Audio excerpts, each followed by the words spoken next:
This simple story that's to be told can be said to have 3 levels that it can be interpreted on. So let's see, in the hearing of this story, in our meditational state, as we are after having this time of contemplation, whether we can understand those 3 levels and be able to express them in some way. It's the story about a man called Solomon. Now, Solomon was a poet, but as well as being a poet, he was a scholar and a philosopher, and he spent a lot of his time poring over books of an ancient kind. But he wanted to spend all his time just in contemplation of those ancient manuscripts and the knowledge that they imparted. So when he looked around, his house was very messy. He had no time to wash and cook and clean for himself. So it didn't enter his head to go to the marketplace and hire someone. But he thought to himself, what use is all this arcane knowledge if I can't put it to good use? So he shut himself in his house with a pile of earth and his books, and in a very short space of time, all of a sudden, he had a maidservant who did his washing and his cleaning and his cooking. But then the neighbors start to notice the maidservant and making remarks to themselves. Did you see that Solomon's got a maidservant, but she doesn't respond? Her face is blank. She doesn't reply to you when you speak. And then in unison they said, no soul. Well, it so happened that there was a man passing by who was going to the town centre, and he overheard the neighbours talking. So when he got to the town centre, he started to talk to everyone. Did you know that Solomon's got a demon working for him? And then, of course, all of the townspeople got to hear of this. And then it so happened that some of the soldiers of the king were passing by, and they heard what had been said, and they went back and said to all their other soldiers, don't you know that Solomon's playing with magic and now he's working with the demons? And so this got to the ears of the minister of the king, and then the minister of the king went to the king and said, Your Majesty, Solomon is now conjuring up spirits and he's got the demons and he's working with the demons, he's a sorcerer. So the king said, we can't have this in our realm. Bring him straight to me. We can't have these black magicians and sorcerers in our midst. So he called Solomon to him. He was hauled up in front of the king. And the king said, I hear that you're delving in the magical arts and you've got demons and you can conjure up demons and you've even got one working for you. And Solomon said, oh, you mean my maidservant, with a big smile on his face, but nobody was laughing, so he quickly wiped the smile off his own face. And he said, oh, her. He tried to explain, but they wouldn't listen. No, to them, she was a demon. So Solomon said, well, let me bring you to her. Let me bring her to you. So this was allowed. So he brought the maidservant in front of the king, and he turned and said a few incantations and waved his hands, and all there was a pile of dirt. Well, when the king saw this, he realized that Solomon was not a magician.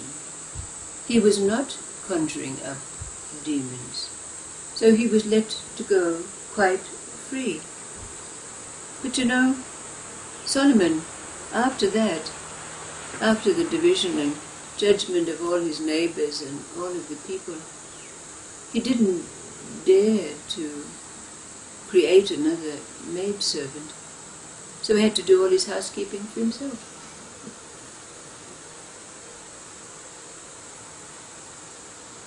So this story, with its 3 levels, it can be interpreted on that nitty-gritty level, can be interpreted on the arcane level, and it can be interpreted on the sublime level. What about this nitty-gritty level? What was it about this story on the nitty-gritty level? How would you interpret it?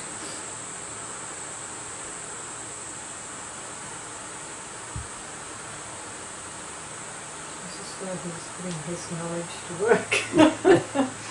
You know, that on a physical basis, he had all this knowledge and been doing all that studying, and he actually put it into action. Yes, yes. On that nitty-gritty level he did of alchemy. And he needed somebody to tidy up for He it. did, yes. And what does it indicate about this?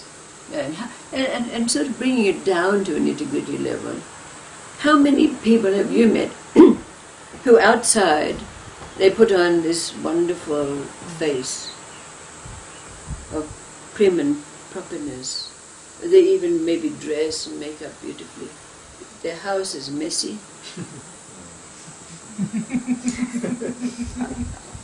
Or they come home and beat their wives.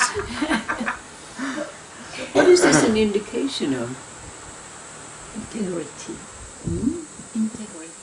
There's no integrity. No integrity and, yes, like A pretense. a pretense, Dr. Jekyll and Mr. Hyde.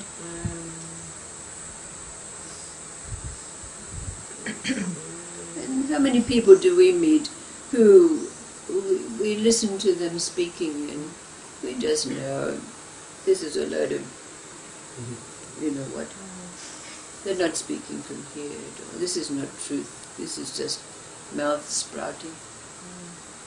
Don't you think this story gives an indication of this kind of duality in life? Even people, it's like a split personality, isn't it? In a way. They show one face outside and inside it's a totally different face. And to me this story kind of indicates that, because, you know, he's so caught up in his poetry and his studies and his house is messy as anything. The ordinary level of life is not being taken care of. He doesn't care about his neighbours, he didn't consider them at all. And we have variations of this theme in one way or another, don't we? Which indicate like a two-sided coin, a split. Don't you agree that it's indicative of that, at that nitty-gritty level? And what about the arcane level?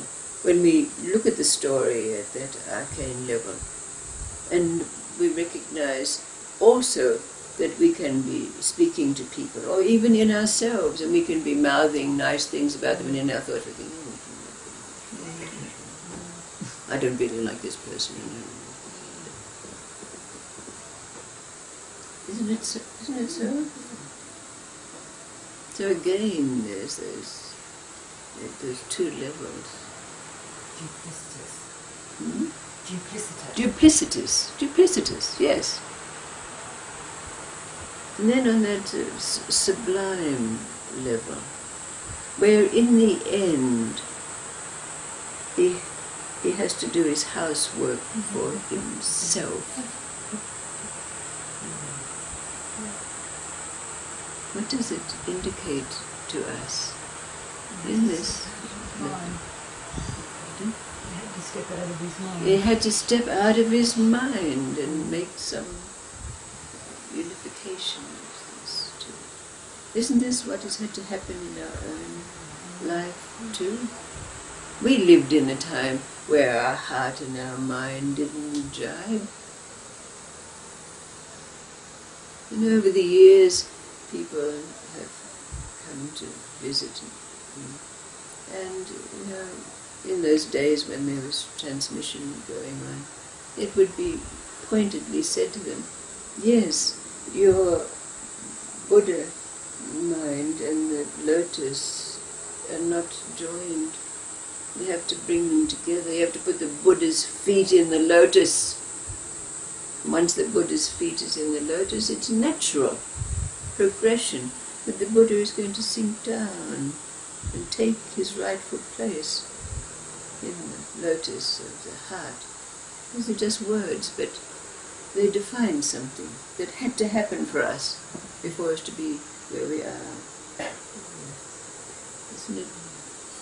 My Tibetan teacher once said, that intellectuals find it very hard to die. They find it very hard to die. Yes, yes. At those sublime levels too. So it's really a very interesting and powerful little story for us, isn't it? It can be clearly interpreted in those three ways. Because it's like the stories the other day. It's the same thing, isn't it? It is. It's like he didn't want to do both of the things, so he then, went and conjured up something to take care of that, because then he didn't have to do it. That's right. Or take the responsibility or whatever it was. Yeah, until in the end he had to do it. Yeah. Not had to, but he obviously chose Yes. to do it then. Yes. Yes. Because something happened then, whatever we create for that, he became aware of what his neighbours were thinking instead of being dependent on them. And so again it goes back to our question that's been asked, what is your relationship with life now?